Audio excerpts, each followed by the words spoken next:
Theresa May embraces Scottish Conservatives leader Ruth Davidson as they campaign for Andrew Bowie. Photo, Michal Wachucik. Photo credit should read Michal Wachucik, AFP, Getty Images. Nigel Morris. One Day Tuesday, January 2, 2018. The Conservatives have fewer than 10,000 members aged under 30 and seem like a fringe group to millions of younger voters, one of their newest MPs has warned. Andrew Bowie acknowledged the party faces a serious problem following years of heavy dependence on the loyalty of older voters and called for a drive to promote new Tory faces, respond to young adults' concerns and improve its social media skills.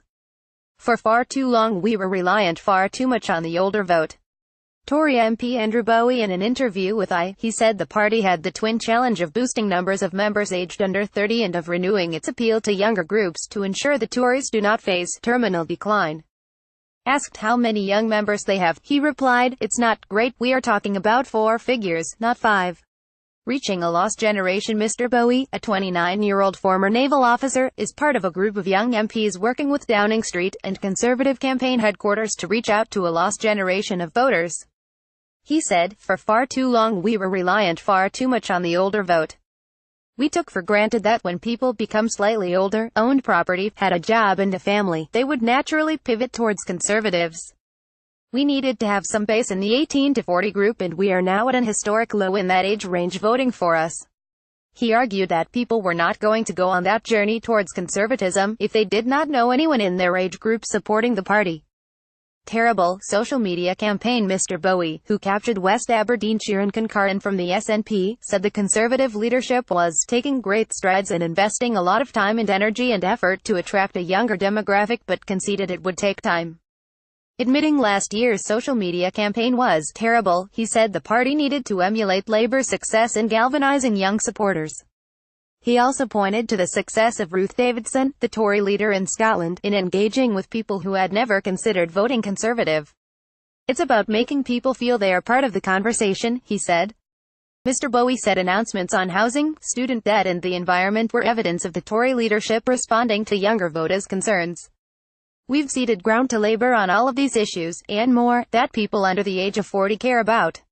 He also urged the party to strike a more positive note about Brexit.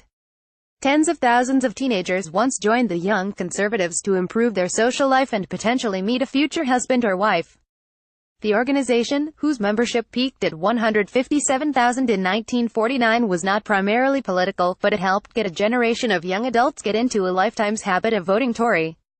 Membership of the YCs steadily dipped from its post-war high, but still stood at a healthy 50,000 in 1970. It nosedived in the 1980s and 1990s amid factional infighting far removed from its previous image of putting cheese and wine evenings ahead of political talk. The group was disbanded in 1996, 10 years after the Federation of Conservative Students was wound up. In their place came Conservative Future, which set up branches in universities and affiliated to local Tory associations in an attempt to mirror the wave of enthusiasm among younger voters for New Labour under Tony Blair. 12 years ago its membership was said to be around 15,000. Its demise came in 2015 when it was hit by allegations of bullying and blackmail. The Tory hierarchy is still debating whether to set up a formal youth organisation. The establishment of a vibrant new youth wing was advocated 4 months ago in review of party structures conducted by its former chairman Sir Eric Pickles. Tory chiefs admit being rattled by the success of the pro-Corbyn grassroots organisation Momentum. An attempt by right-wing activists to set up an equivalent Activate failed to gain much traction during the election campaign. In news https://news.co.uk